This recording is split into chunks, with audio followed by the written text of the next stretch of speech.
नमस्कार मित्रांनो, मी अंकुश बर्डे ज्ञाना शेतीमध्ये पुन्हा एकदा आपलं सहर्ष स्वागत करत आहे। आज आपण भोसलेवाडी तालुका पुरंदर इथं आलेलो आहेत आणि आज आपण एक मिश्र फळबाग आणि भाजीपाल्याची शेती बघत आहोत। तर आपल्यासोबत आज संदीपजी भोसले साहेब, जे की खूप हुशार आणि बारकावे माहीत असणारे शेतकरी आहेत। तर संदीपजी, तुमची ओळख करून द्या। मी संदीप भोसले, राहणार भोसलेवाडी, रिटायर्ड आर्मी। मित्रांनो, नुसतं आमचे महाराष्ट्रातले तरुण किंवा महाराष्ट्राचं रक्त हे काही सीमेवरच फक्त रक्त आटवत नाही आणि किंवा सांडत नाही किंवा देशाचं रक्षण करत नाही, तर आज शेतामध्ये उभा राहून शेती करतोय आणि ती अत्यंत फायद्याची शेती करतोय। आज आपण संदीपजी, आपण ज्या शेतात आलेलो आहेत, तर हे किती क्षेत्र आहे? हे 54 गुंठे। 54 गुंठे क्षेत्र आहे मित्रांनो। इथं पांड म्हणतात, म्हणजे 27 पांड आणि 54 गुंठे, बरोबर? हो हो। आता ह्याच्यात काय काय लागवड केली थोडं सांगा। आता यामध्ये 2 वर्षापूर्वी आपण सीताफळ लावलं होतं, बरोबर?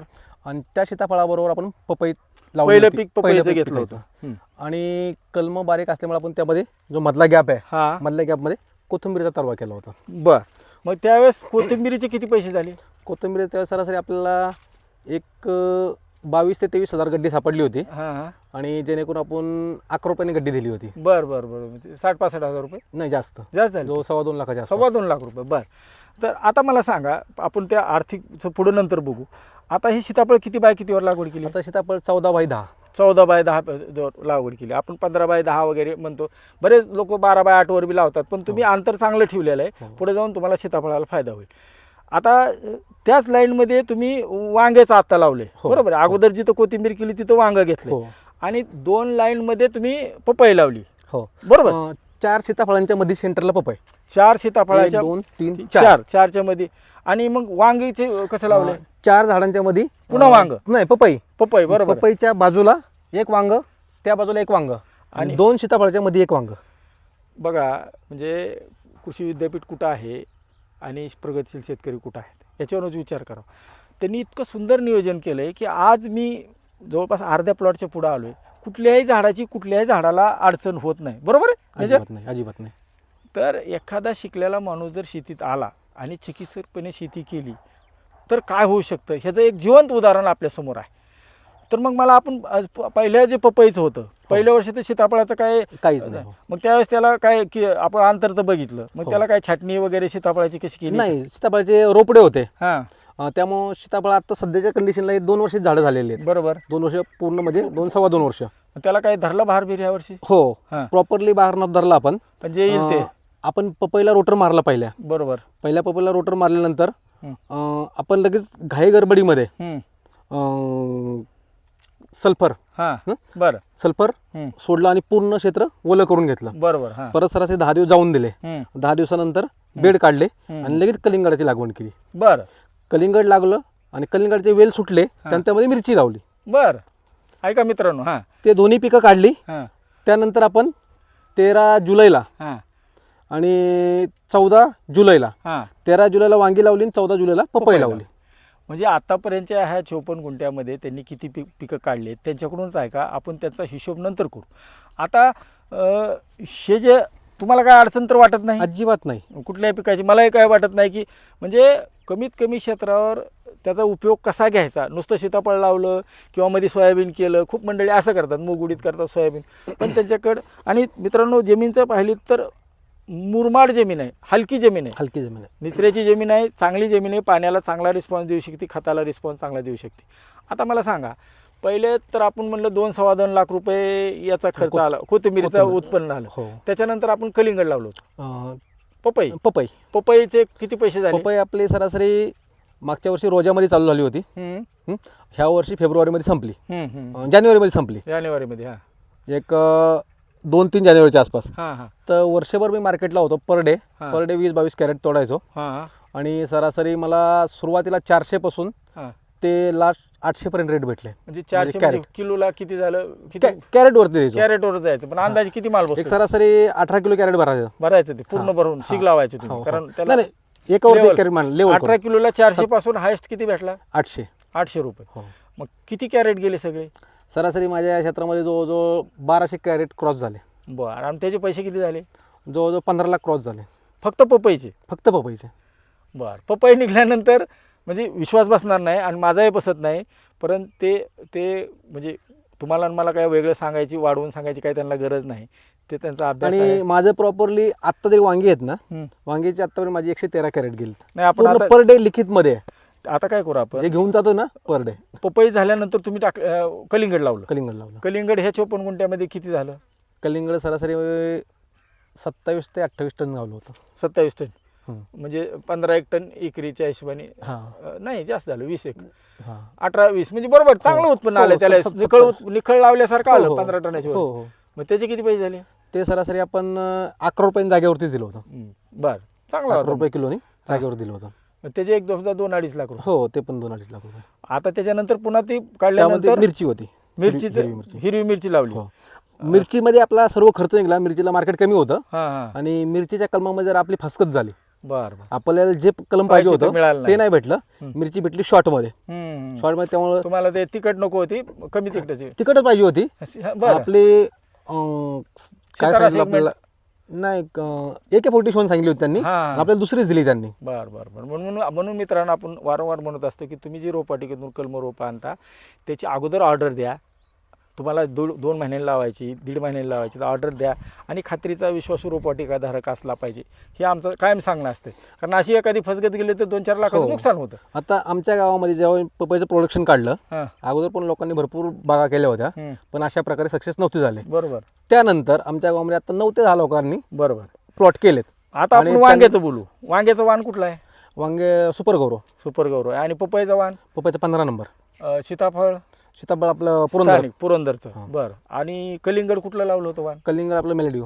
मेलेडी होतं. मिरची तर काय तुमचं फसगत हां, झाला, मिरचीचं- त्याच्यानंतर झाली आपली पिकं सगळी हो जवळपास. हो आता पपईपर्यंत आपण अर्थशास्त्र बघितलं. हो आता आपण वांग्याचं काढू.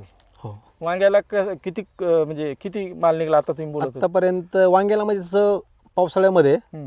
पहिली सुरुवातीला जॉबवरती असताना ज्या वांगी लावली होती एकदा, हम्म. त्यावेळेस उन्हाळ्याचा टाइम होता. बरोबर. हां. त्यावेळेस कीड वगैरे काही नव्हती हां आणि प्रोडक्शन पण भरपूर होतं. हां हां आता आजच्या डेटला हां अर्ध्यामध्ये तोडलेत. हां हा हां. तर वांगे सापडलेत 12 कॅरेट. 12 कॅरेट. जे 25 ते 30 सापड्या पाहिजे होती, तर तिथं 12 कमी सापडले. भाडं, थोडं किडीचा किडीचा प्रादुर्भाव जास्त वातावरणच आहे, बरोबर नाही. वातावरणामुळे. मग आता किती तोडे झाले त्याचे? आता सरासरी किती माल गेलाय? आपलं 12 सप्टेंबरला पहिला तोडा चालू झाला. हम्म. वांगी तोडली होती, 5 कॅरेट सापडली होती. हम्म. आता सरासरी 127 आसपास कॅरेट गेलेले आहेत आपले. 127. त्याचे पैसे? सुरुवातीला पहिलं कॅरेट आपण 600 रुपये दिलं होतं. हां. आणि आजच्या रेटला कॅरेट देतोय आपण 1300 रुपये. म्हणजे माल जरी कमी अर्धा निघला तरी अर्ध्यापेक्षा म्हणजे हो. तुम्हाला दुप्पट भाव आहे, हो. कारण वातावरणात बदल आहे. हो, माल पण खूप कीड लागलेली आहे हो, त्याला, बघितला. हो हो. म्हणजे एकंदर वांग्याचे पैसे किती होतील? अजून किती तोडे होतील? वांगी सरासरी आपण वांगी किती जरी चालली तरी आपण ह्याला आहे ना संक्रांती म्हणजे 15 जानेवारीला हां कट मारणार आहे. हां जी सीताफळाची झाडं आहेत ना, हां. त्यामधली पूर्ण झाडं काढून टाकणार. बरोबर. कारण जानेवारीमध्ये आपल्या सीताफळाला बहार धरायचा. हिट द्यायचे. शीट द्यायची. हां म्हणजे म्हणजे भार द्यायचा, भार धरायचा. मशागत करायची. हां. हां. नाही त्याला तावावरती सोडून द्यायचं. तवावर सोडायचं. औषध न माताची पानगळ झाली पाहिजे. आणि ही मधली लाईन चालू ठेवणार तुम्ही? ही मधली लाईनची ह्याचे पण पूर्ण कट मारायचे. हां रिकट घ्यायचा. रिकट घ्यायचे फक्त. रिकट घ्यायचा. म्हणजे हे बरोबर आहे. आपले पालखी आहे ना, हां त्यावेळेस आला माऊलींची पाहिजे. पालखी, त्यावेळेस चालू होतील. मिरचीला आणि वांग्याला मित्रांनो रिकट घेता येतो. म्हणजे मेजरचं किती अभ्यास आहे बघा. ही 2 पिकंच आहेत की जी की जरा रिकट घेऊन आपण जर व्यवस्थित सांभाळलं तर त्याचं पुन्हा रोप लावायची गरज नाही, मुळी वाढायची गरज नाही. ते डायरेक्ट लगे दीड महिन्यात तर त्याचं माल सुरू होत असतो. हो. किती दिवसात सुरू होतं रिकेट नंतर? रिकट नंतर सरासरी महिन्यामध्येच. महिन्यामध्येच. याला की 1.5-2 महिने लागतात त्याच्या. हो आता ह्या वर्षी पपईचं कसं राहील? आता पपई तर फुलावर आहे, कुठं हो. फळ लागले आपण समोर बघतोय, इथे 5-6 फळं लागलेली हो. आहेत. आता पपईचं जे नियोजन आपण करतोय ना, हम्म. पपई आपण जो सुरुवातीचा तोडा चालू होतोय हम्म. तो आपल्या रोजामध्ये आला पाहिजे. बरोबर. हम्म. ज्यावेळेस मोठी साईज असते पूर्णपणे, हम्म. ती पूर्णपणे रोजामध्ये निघून जाते पहिला बर एक तेवढ्या महिन्यामध्ये. त्यामुळे त्याला मार्केट पण चांगलं भेटतं. हम्म. आणि नंतर लोकल मार्केटसाठी आपल्याला नॉर्मल साईज पाहिजे, 1 किलो 1.5 किलो. नंतर त्यावेळेस टॉपर साईज येते. आणि व्यापाऱ्याला व्यवस्थित माल दिला हां. तर व्यापारी डोळे बंद करतो आणि अगोदर बुकिंग सांगतो आपल्याला बरोबर. माल द्या, आणि जागेवर घेऊन जातात सगळी मंडळी. जागेवर. आता हे 54 गुंठ्याचा आपण 2 वर्षाचा हिशोब लावू आजपर्यंतचा. म्हणजे आजपर्यंत वांगं झालेलं, पुढचं वांगं सोडून देऊ आणि पपई सोडून देऊ. एकंदर खर्च किती झाला तुम्ही तर सगळं लिहून ठेवलेलं आहे. हो हो आणि मित्रांनो आपण मेजरचा नंबर देणार आहे, तुम्ही कधी त्यांना फोन करा. तुम्हाला पाहायला यायचं असेल तर पहा, ते तुम्हाला माहिती देतील. आणि त्यांनी प्रत्येक पट्टी, प्रत्येक माल किती गेला आणि किती पट्टी आली सांभाळून ठेवलेली. असं काही नाही की आपल्याला काहीतरी दिशाभूल करण्याची माहिती द्यायची. बरोबर. हो. आतापर्यंत खर्च किती झाला असेल? म्हणजे सीताफळाचं रान तयार करणं, खड्डे खोदणं, तेव्हापासून मग सगळी पिकं पपया असेल हो. किती खर्च झाला तुम्ही तर लिहू. सरासरी आपल्याला सुरुवातीची फर्स्ट टाइमची मशागत आहे ना, हं. ते सरासरी एक 20,000 रुपये गेली. नाही सगळं आता एकदम सांगा टोटल सर्विस टोटल नाही मारली, जसं वाटतंय तसं ते सांगा. 20,000 रुपये सुरुवातीला आले. हा त्यानंतर आपल्याला हे जी कलम आपण आणलंय हा ते नातपतो दहीगाव हा बरोबर आहे. 15 तिकडनं. नंबरचं हा हा 15 नंबरचं. हा. आणि आपल्याला 14 रुपये जागापासून भेटलं होतं. बरोबर. त्यावेळेस आपण 1100 कलम लावलं होतं. हम्म. हम्म. म्हणजे 15-16 हजार रुपये ते कलमांचे बरोबर, झाले होते. बरोबर. सीताफळीचं कलम आपल्याला 15 रुपयाला भेटलं होतं. बरोबर ते आपल्या लोकल शेरेची वाडी म्हणून आहे, तिकडनं आहे, आणलं तिथून होतं. आलं. हा. ते एक 12-13 हजार रुपये. नंतर तुमचं कलिंगड आहे. लागण पूर्ण घरीच केली होती, बरोबर. त्यामुळे मजुरीचा विषय शून्य झाला. हम्म. कलिंगडाचे पण बी लावले होते. कलिंगडाचं आपलं सरासरी 12,000चं रोप झालं होतं, हे बी बियाणं झालं. झालं होतं. हा. सरासरी 2 वर्षामधला खर्च माझा औषधं वगैरे सर्व धरून सगळं मशागत जरी पाहिलं ना, तरी 2 ते 2.25 लाखाच्या वरती नसेल गेला. बरोबर आहे, कारण क्षेत्रही कमी आहे जरी व्हरायटी. आता समजा आपण 3 लाख रुपये खर्च धरू. 3 लाख. हो. म्हणजे काय आपण घरचं आबवतो, तुम्ही म्हणता ना आम्ही घरनं केलं. हो. 3-3.5 लाख रुपये खर्च धरू. हो. कारण घरचे तू आपण काम केलं म्हणजे आपल्याला पैसे मिळाले, आपला हो. वेळ गेलेलाच आहे. हो. पण 3-3.5 लाख रुपये खर्चात आतापर्यंत ह्या सगळ्याचा हिशोब खर्च म्हणजे काय त्याला म्हणतात उत्पन्न किती आलं उत्पादन. आता 2 मिनिटासाठी तुम्ही मदत केली तर योग्य होईल. करू हा. कॅल्ची लागेल. सुरुवातीला आपल्याला 2.5 लाखाचं कोथिंबीर भेटली. बरोबर. कोथिंबिरीनंतर आपल्याला भेटली 15 लाख क्रॉस म्हणजे 17.5 लाख रुपये झाले कोथिंबीर आणि पपई. हा. त्यानंतर आपण कलिंगड केलं. कलिंगडचे किती झाले? कलिंगड सरासरी 2.5 लाख. म्हणजे त्यात झाले 20 लाख. 20 लाख. मिरची केली होती, मिरचीचे 50 ते 60 हजार रुपये झाले असतील. म्हणजे 20.5 धरू आपण. 20.5. हम्म. त्यानंतर आत्ता सध्याच्याला चालू आहे वांगी वांग्याच्या अगोदर काय केलं सीताफळ. आपण, सीताफळ आपण कट मारला. बरोबर. कट मारला म्हणजे कट मारायचं कारण काय, ज्यावेळेस आपण कलिंगड केली होती, हम्म. तर कलिंगडाला जी ड्रीप होती, हम्म. सीताफळाचा भर धरण्याचं काही डोक्यामध्ये नव्हतं. बरोबर. सीताफळ आपण कलिंगडाला जी ड्रीप होती त्याच्या वस्तूवरती शेतमाल सेटिंग झाला. तर जूनमध्ये पाऊस बऱ्यापैकी लागला होता लवकर सुरू आणि झाडं म्हणलं जाण्यापेक्षा मग झाडांचं वजन कमी करूया आपण, म्हणून मग वरचा पाला छाटून काढला. हा. तर त्यावेळेस त्याला परत कळी लागली. आणि मग ते फुटलं. हो, म्हणजे डबल भर निघाला. डबल भर. दिवाळीच्या अगोदर दिवाळीच्या नंतर. मग त्याचे किती पैसे मग झाले? सरासरी 150 कॅरेट दोन्ही मिळून गेलं. मग सरासरी दर आणि त्याचे पैसे सरासरी ते पण 1 लाख क्रॉस झाले. म्हणजे 20.5 आणि 21 लाख रुपये. बरोबर. हो. आता वांग्याचे किती झाले? वांगी सरासरी 1.25 लाख क्रॉस झाले. 1.25 लाख सध्याच्याला. पहिले किती झाले? 21, 21.5 आणि हे 1.25 लाख. 1.25. म्हणजे 21.5 पावणे 22 आणि पावणे 23. बरोबर. हो. 22 लाख धरू आपण. हो. मित्रांनो 54 गुंठ्यामध्ये 22 लाख रुपयाचं उत्पन्न आहे आणि ते म्हणतायत की आमचा खर्च 3 लाख धरतायत. आपण वाढवून धरू आपण, कारण घरचं द्यायचं 4-4.5 लाख रुपये जरी खर्च झाला जास्तीत जास्त सगळा मिळून, हो. हो. तरीसुद्धा 1 रुपया लावला तर 4 रुपये मिळालेत.